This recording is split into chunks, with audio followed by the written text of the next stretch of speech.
Hello ladies and gentlemen, so you would have seen this floating around the internet for a little while. I was going to do a video on this yesterday, but I had friends over, the Production H Films crew was round, was sort of talking new projects and things like that, barbecuing, getting drunk, the usual. But this is all about Jamie Lee Curtis essentially being quite, I don't know if we can call it racist, xenophobic, really weird. Actually, and a really weird thing to admit. Really weird thing to admit. Not only is it strange to have the kind of views that she had, because they are strange, and we'll get to it in a minute. It's all about Ana de Armas. But it also goes to show how little Hollywood stars watch anything else. They're just so self-absorbed and wrapped up in their own world. They don't even look at the industry that they're a part of. It's kind of shocking. So, Jamie Lee Curtis thought Ana de Armas was inexperienced and unsophisticated because she's Cuban.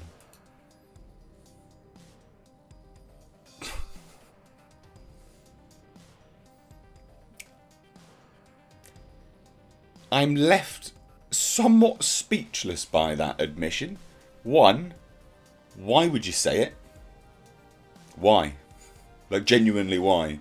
You are admitting to actual bigotry. So people often throw the term bigot around, right?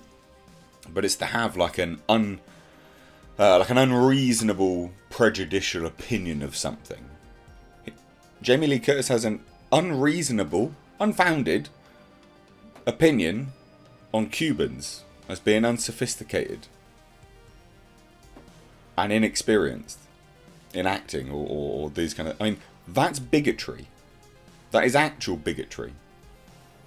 Commenting and saying, I don't know, critiquing a woman in a film for bad character development. Not bigotry. Right? This... actual bigotry. Very strange thing to admit. Really weird. But actress Ana de Armas has obviously built up quite a resume in the last few years. She's a massive star now. Huge. And you know what? Rightfully so. She's fantastic.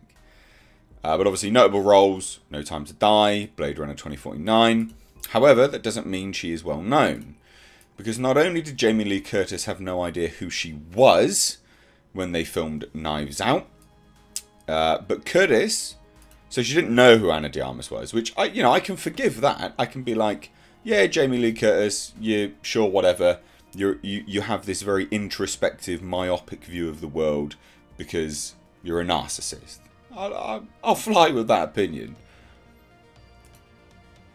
But she thought Ana de Armas was inexperienced and unsophisticated when they first met, purely because she was Cuban.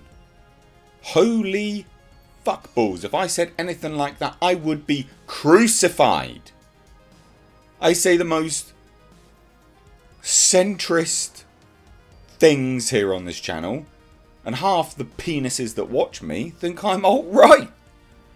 Jamie Lee Curtis turns up and goes, you know what, I thought Ana de Armas was inexperienced and unsophisticated because she was Cuban. And everyone's like, yeah, that's fine. What? It's mental. In an interview with Elle magazine, Curtis said that she assumed Ana de Armas had just arrived from Cuba and was new in Hollywood when the two met on Knives Out set. Now again, I can accept that that's an opinion. Yeah, sure, that's not an unreasonable opinion if you don't know who this individual is. It just shows that you have a very introspective view of your own industry. Sure, whatever.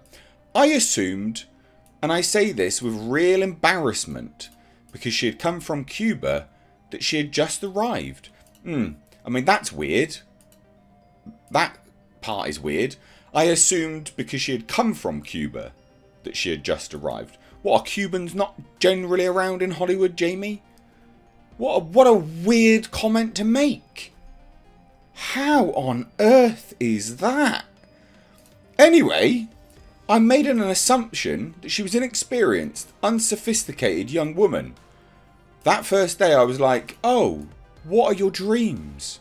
Curtis explained that she asked Ana de Armas because she was so impressed with her that Jamie wanted to introduce her to her godchildren Maggie and Jake Gyllenhaal. However, she was surprised to learn that Ana de Armas already knew Jake. And this article goes, there's a lot to unpack here. Ana de Armas was born in Havana, but hasn't lived there since her teenage years. De Armas had already been working in Hollywood for a number of years before working on Knives Out. It's one thing to simply not know who Ana de Armas is, which is fine, like we can forgive stuff like that. But to just be like, well, she's from Cuba, so she must have just arrived. It's not fucking banana boat season. Do you know, this ain't Scarface, for goodness sake. What? But another thing to assume she's inexperienced and unsophisticated because she was fresh off the boat Cuban woman. That is genuinely what Jamie Lee Curtis thought. Why on earth would you admit to that? Why? Wow.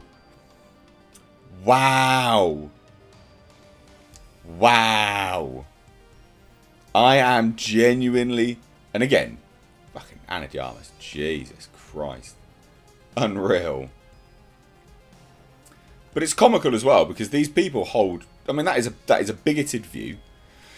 That is, I don't know, xenophobic, racist, I guess. Xenophobic at the very least.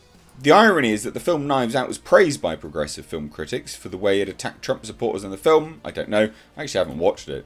Ana de Armas plays the nurse of the patriarch of a wealthy family. When he suddenly dies, the rest of the family meet up to figure out how his wealth will be divided, leading to a murder mystery. So the film, which was written and directed by Ryan Johnson, does not attempt to hide its disdain for MAGA people, and critics gushed about it, calling it an FU to rich white Trump voters, while the film took numerous shots at Trump family for their supposed racism and selfishness. I mean, that's funny. If that is the case, that's hilarious, because Jamie Lee Curtis is literally a bigot for what she said. That's a bigoted view. People were not happy about Jamie Lee's comments, and many called her out for the backhanded racism in a statement. I mean, it is. The casual racism of Jamie Lee Curtis, Ana de Armas, is both infuriating and totally expected. It's cringy as hell, and also exactly in line with how Americans are told and taught to think about both Cuba, specifically, and Hispanic people generally.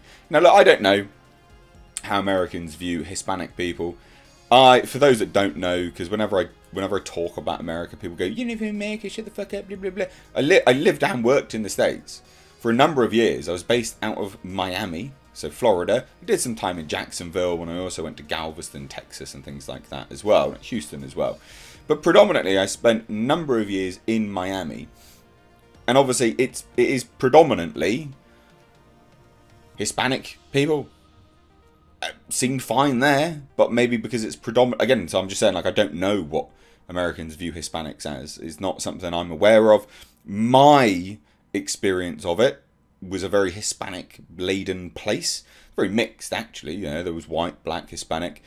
And it all seemed to get along okay. It all seemed fine. It didn't seem to be anyone was sort of touting anyone else as, bad or anything like that. It seemed fine. So I can't say that Americans think anything bad about Cubans specifically. I think maybe Miami, if that is the case, is an isolated sort of microcosm of the States. But it's just that those comments are absolutely madness. If I came out with something like that, people would be going mental. It's crazy. It's genuinely crazy. So I'd love to hear what you guys think, though, of this. Again, sorry this is late. I was going to do a video on this yesterday, but I didn't, so I'm sorry. Also, ladies and gentlemen, consider checking out my Teespring store. Supporting the channel via this way does go a long way. But also, not only that, you do get to wear some awesome merch. These are one-of-a-kind designs designed for me by my graphic designer. We, of course, have our Clown World line, which is in mugs, hoodies, t-shirts. We've got Space Jeebus. And then for something a little bit different, we, of course, have right down at the bottom right here, we have our Pulsar GTIR. Also, ladies and gentlemen, consider checking out and supporting my second channel, which is Car Nonsense. This is a vlog and car channel. You can find links to this in the description box, along with my Teespring. Please do consider supporting.